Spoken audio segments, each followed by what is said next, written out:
میری نند روزانہ ایک شاپر میں اپنا ایک ڈریس نکال کر زمین میں دفن کرتی اور کہتی میں یہ کپڑے کچھ روز بعد نکالوں گی، اور اسی جگہ پر ہی سو جاتی۔ جب اٹھتی تو اس کے ہاتھ میں کپڑا ہوتا جس میں پیسے بندھے ہوئے ہوتے۔ مجھے یہ سارا منظر دیکھ کر بڑی حیرت دل آتا کہ آخر یہ سارا معاملہ کیا ہے۔ ایک روز نند کو نیند کی دوا کھانے میں ملا کر کھلا دی اور اس کی جگہ میں نے اپنا جوڑا دفن کیا اور لیٹ گئی۔ ابھی 10 منٹ ہی گزرے تھے کہ میرے پاؤں تلے سے زمین نکل گئی۔ جب میرے پاس بہت سارے میں عامر سے اپنی شادی پر بہت خوش تھی۔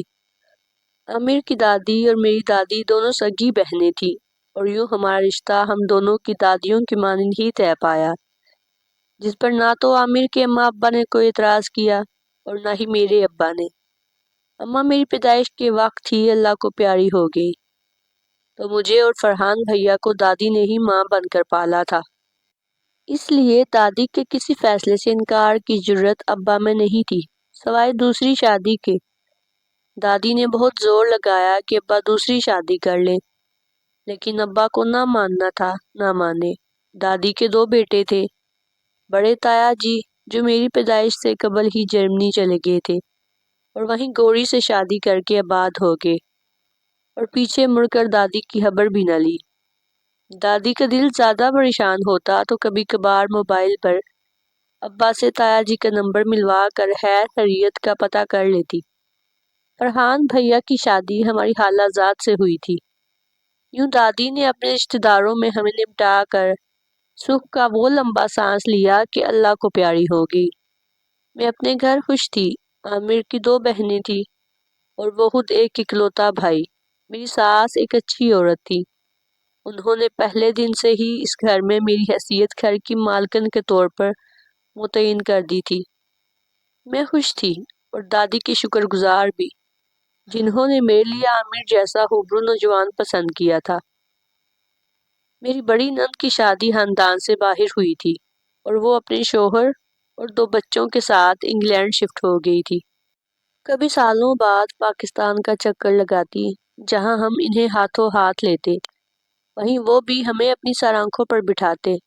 زندگی اپنے ڈگر پر رواں دواں تھی۔ خدا نے 2 پیارے پیارے پھول میرے گلشن میں ایک ساتھ بھیجے تو گویا زندگی مکمل ہو گئی۔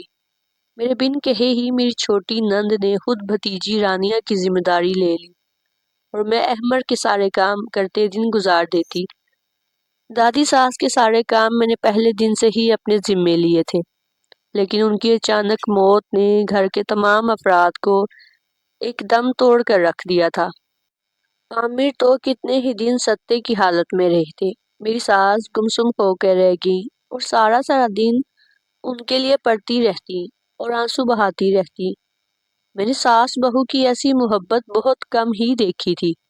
مجھے دادی پر رشک آتا کہ مرحومہ کیسی نیک خاتون تھی کہ ان کے جانے پر خاندان کا خاندان اندرونی طور پر ٹوٹ کر بکھر گیا تھا۔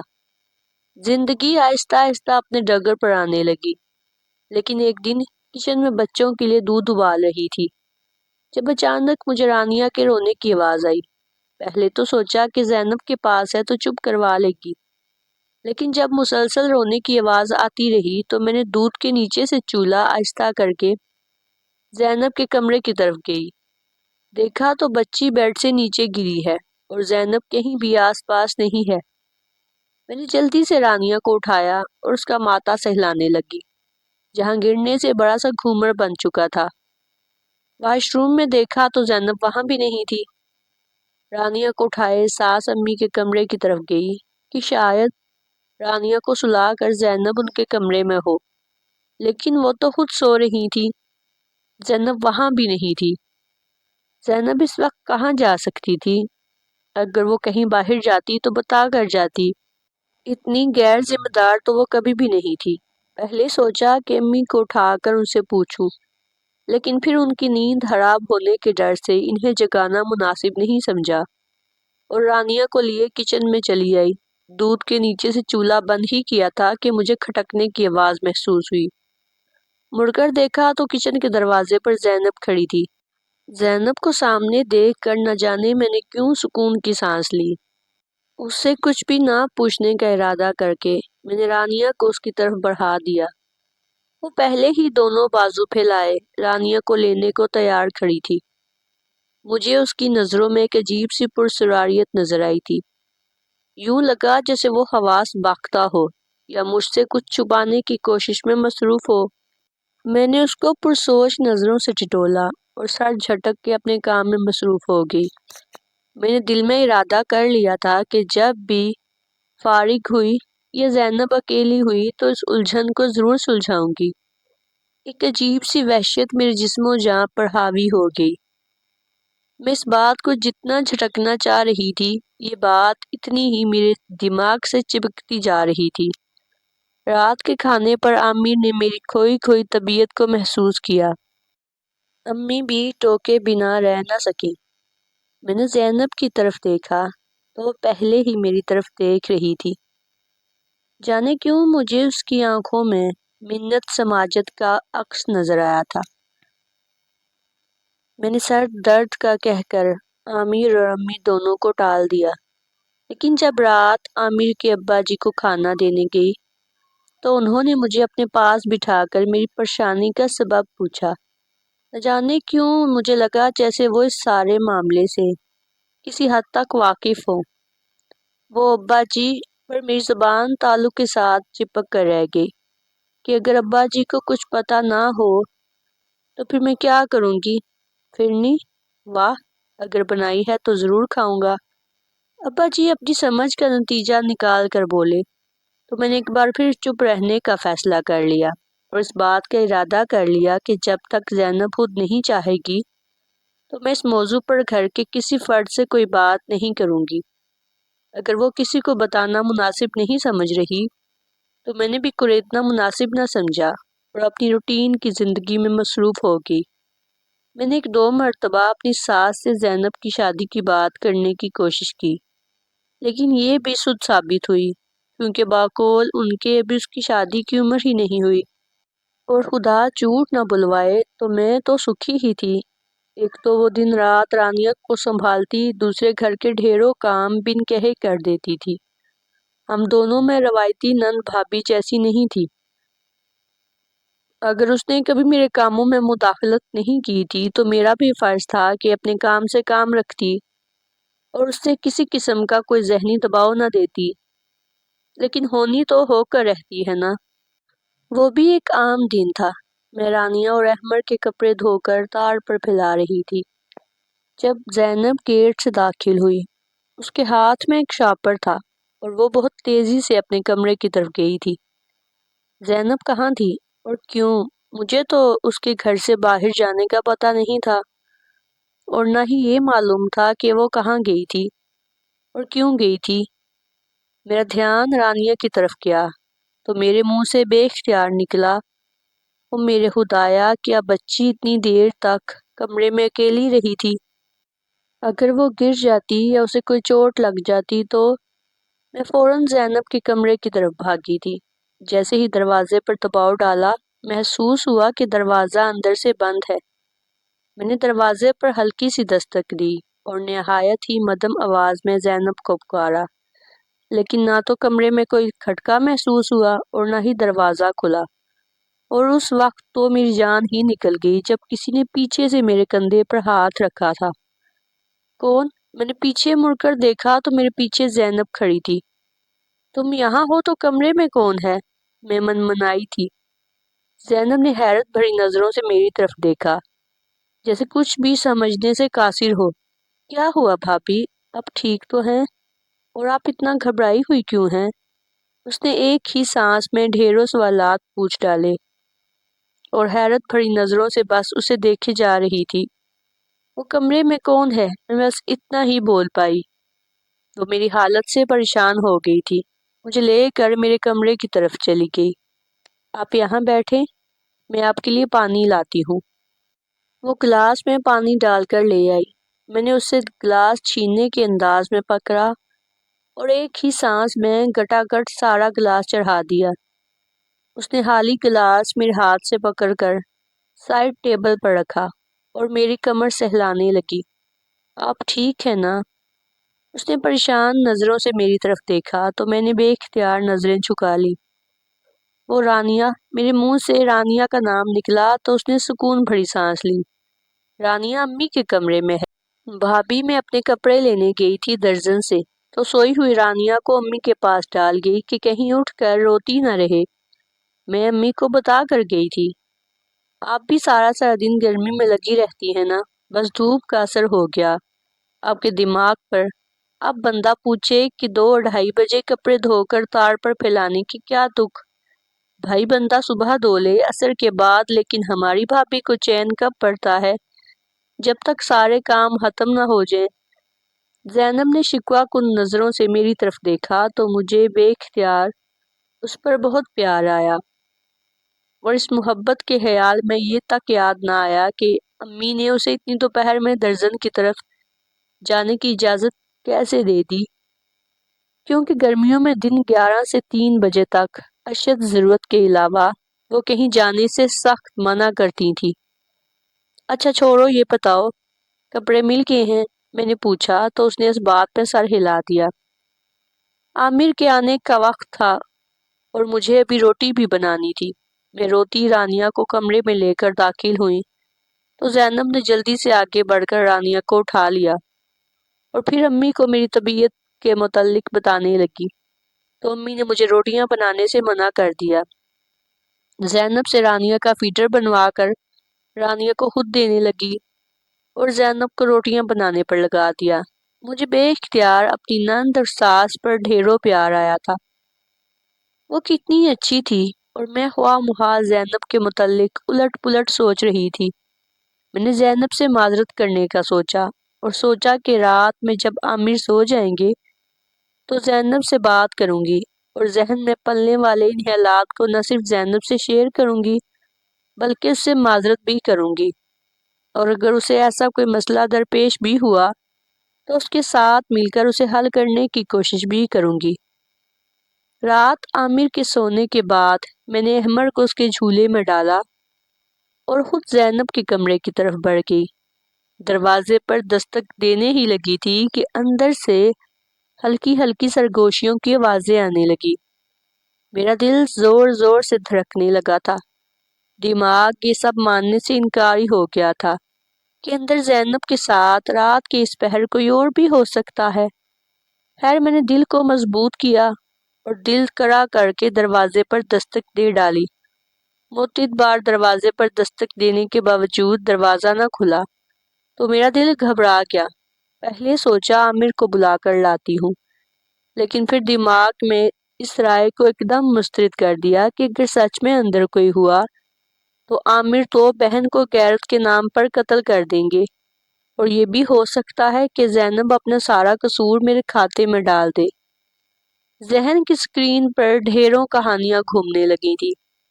اچانک ذہن میں ایک تجویز آئی تو میں نے دل بڑا کر کے دروازہ تقریباً پیٹ ہی ڈالا۔ زینب نے فوراً سے دروازہ کھول دیا۔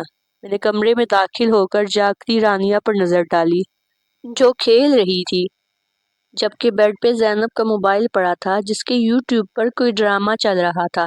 دیکھو رانیہ، ماما آ گئی۔ زینب نے لپک کر رانیہ کو اٹھایا اور اسے میری طرف بڑھا دیا، لیکن رات کے اس پہر عجیب معاملہ ہوا کہ بچی میری گود میں آ کر زور زور سے رونے لگی، اور جیسے ہی اسے زینب نے اٹھایا وہ اس کی گود میں ایک دم چپ کر گئی تھی۔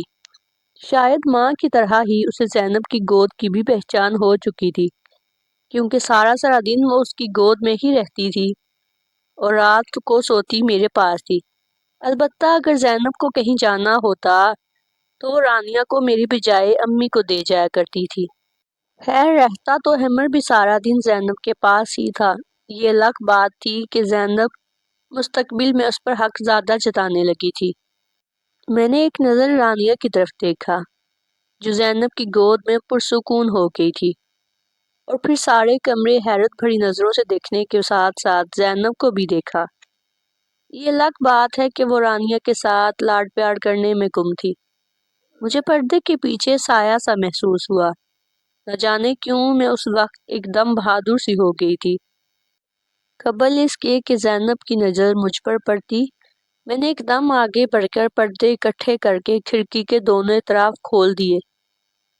زینب کی حیران نظریں مجھ پر جمی دیکھ کر میں نے گرمی کا شور مچا دیا کہ کمرے میں گرمی اور حبس بہت زیادہ ہے۔ زینب نے مسکرا کر چلتے اے سی کی طرف اشارہ کیا تو میں اپنی ہی جگہ پر شرمندہ ہو گئی تھی۔ میں نے ایک مرتبہ پھر آگے بڑھ کر پردے برابر کر دیے اور پیچھے ہٹ کر بیڈ پر بیٹھ گئی۔ زینب کے اے سی کی طرف پرسرار اشارہ مجھے ایک مرتبہ پھر الجھا کر رہ گیا تھا، لیکن پھر میری نظر سوتی رانیہ پر پڑی تو مجھے سارا معاملہ سمجھنے میں دیر نہ لگی کہ زینب نے کیوں اے سی کی طرف اشارہ کیا۔ نہ جانے ان سب کے باوجود مجھے زینب کا کمرہ اتنا پراسرار کیوں لگ رہا تھا۔ یوں لگتا کہ دبی دبی سرگوشیاں ابھی بھی کمرے میں محسوس ہو رہی ہیں۔ میں ایک دم اٹھ کھڑی ہوئی۔ میں کمرے سے نکلنے والی تھی جب زینب نے پیچھے سے آ کر میرے کندھے پر ہاتھ ڈالا تو ایک دفعہ تو میرا سارا وجود اندر تک لرز گیا تھا۔ بھابی، آپ کو کوئی بات کرنی تھی مجھ سے شاید۔ اس نے میرا چہرہ پڑھ لیا تھا۔ میں کچھ کہتے کہتے رک گئی۔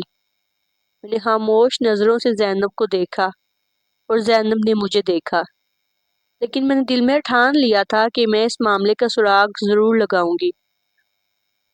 میں جو عامر سے ساری رات بات کرنے کا سوچ رہی تھی، میں نے ایک دم سے اپنا ارادہ ملتوی کر دیا، کیونکہ میں ان سب کے رویے جاننے کے بعد اس بات سے بخوبی واقف ہو گئی تھی کہ دال میں کچھ کالا تو ہے، لیکن مجھے ڈھونڈنا صرف اس بات کو تھا کہ یہ کالا کہاں ہے۔ مجھے یہ موقع بہت جلد مل گیا جب میں نے کچن کی کھڑکی سے زینب کو باہر جاتے دیکھا۔ دور سے ہی دیکھنے پر وہ مجھے بہت گھبرائی ہوئی لگی تھی۔ پھر اس کی محتاط چال، جیسے وہ آس پاس دیکھ کر گیٹ سے نکلی تھی۔ میں نے بھی ذرا دیر نہ لگائی تھی، سیدھی امی کے کمرے میں گئی۔ دیکھا تو امی کمرے میں نہیں تھی۔ واش روم سے پانی گرنے کی آواز آ رہی تھی، شاید وہ نہا رہی تھی۔ دل سے ایک آواز آئی کہ اگر امی نہا رہی ہیں اور زینب کمرے میں موجود نہیں ہے، وہ باہر گئی ہے، تو رانیہ کس کے پاس ہے؟ میرا دل گھبرا اٹھا۔ میں ایک دم سے زینب کے کمرے کی طرف دوڑی تھی۔ میں نے دروازے کی نوب گھمائی تو دروازہ کھلتا چلا گیا، لیکن یہ دیکھ کر میں حواس باختہ ہو گئی تھی کہ زینب کمرے میں رانیہ کے پاس ہی موجود تھی۔ تو اگر زینب کمرے میں موجود تھی تو گیٹ سے باہر کون گئی تھی؟ میرا دل چاہا کہ اپنا ہی سر پیٹ ڈالوں۔ یہ کیا ہو رہا ہے؟ سوچ سوچ کر میرا دماغ پھٹنے لگا تھا۔ زینب نے مجھے دروازے میں کھڑا پایا تو پوچھنے لگی کہ کیا بات ہے؟ کچھ نہیں، میں تو رانیہ کو دیکھنے آئی تھی۔ مجھے کوئی اور بہانہ نہ سوجا تو میں نے جھٹ سے یہی جواب پیش کر دیا۔ وہ سو رہی ہے۔ مجھے لگا جیسے زینب کی سانس پھولی ہوئی تھی۔ تم بھی شاید سو رہی تھی۔ میں نے بات کو لمبا کرنا چاہا تاکہ کمرے کا جائزہ لے سکوں۔ نہیں، میں گھر سے باہر گئی تھی، ابھی واپس آئی ہوں۔ وہ میری طرف پرسوچ نظروں سے دیکھتی ہوئی بولی تھی۔ میں وجہ جان سکتی ہوں اس وقت 2 بجے گھر سے باہر جانے کی؟ بھابی، میں آپ کو بہت دنوں سے نوٹ کر رہی ہوں کہ آپ میری جاسوسی کرنے پر لگی ہوئی ہیں۔ پہلے آپ بتائیں کہ آپ کو یہ ضرورت کیوں کر پیش آئی؟ کیونکہ میں نے تو کبھی بھی آپ کے ساتھ کچھ برا نہیں کیا۔ میرا آپ کے ساتھ کچھ برا کرنے کا ارادہ نہیں ہے۔ ہاں، اگر آپ اپنی حرکتوں سے باز نہیں آئیں تو مجھے نہایت ہی سنجیدگی سے کچھ سوچنا پڑے گا۔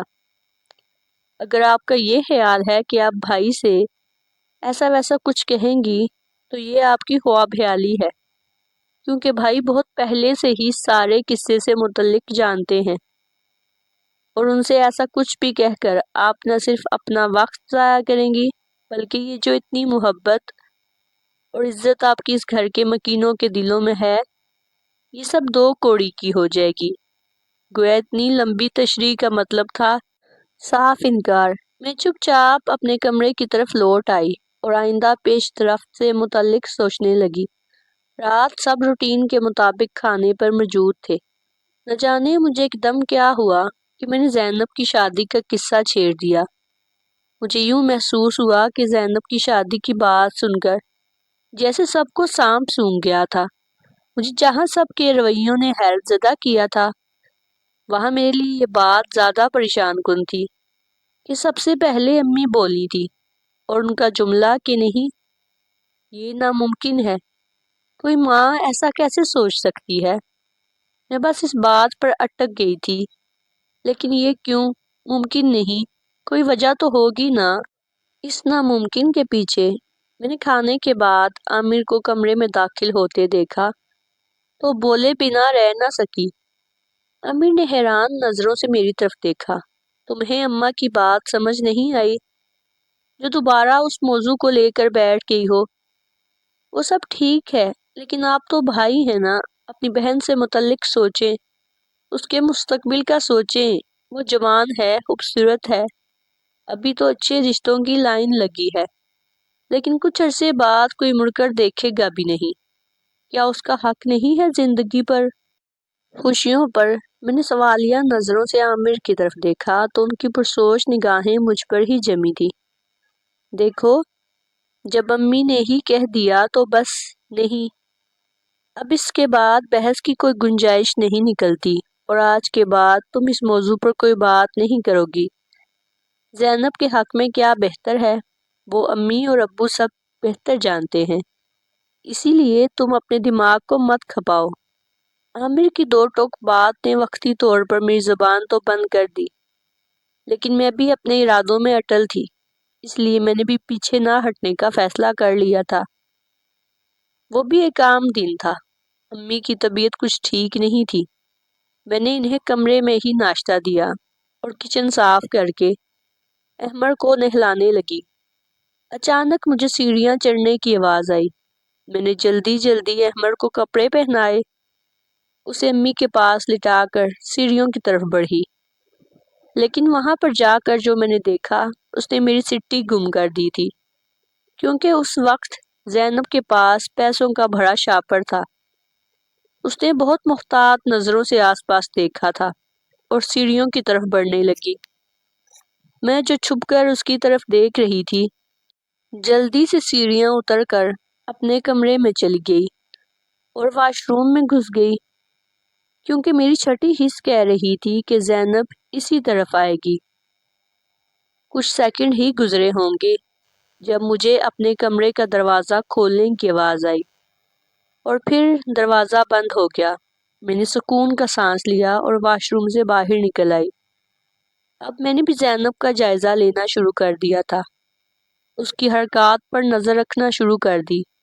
اس کی حرکتیں حد سے زیادہ مشکوک ہوتی جا رہی تھی، لیکن کسی کو بتانے کا کوئی فائدہ نہیں تھا، کیونکہ الٹا مجھے ہی سمجھانے لگتے میں اپنی توجہ زینب سے ہٹا لوں۔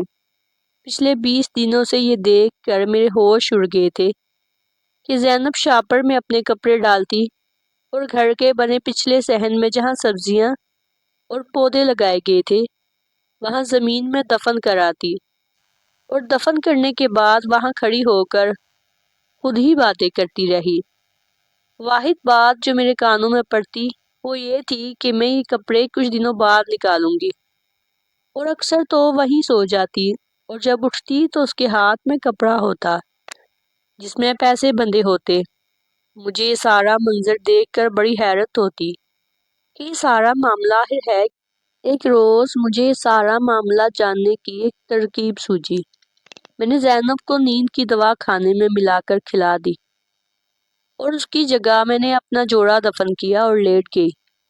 ابھی 10 منٹ ہی گزرے تھے کہ میرے پاؤں تلے سے زمین نکل گئی، جب مجھے زیر زمین خوفناک آوازیں سنائی دینے لگی۔ میں ایک دم چیخنے لگی تھی۔ عامر جو اسی وقت آفس سے آئے تھے، میرے چیخنے کی آواز سن کر وہ فوراً باہر والے صحن کی طرف آئے تھے۔ ابا جی بھی باہر آ گئے تھے۔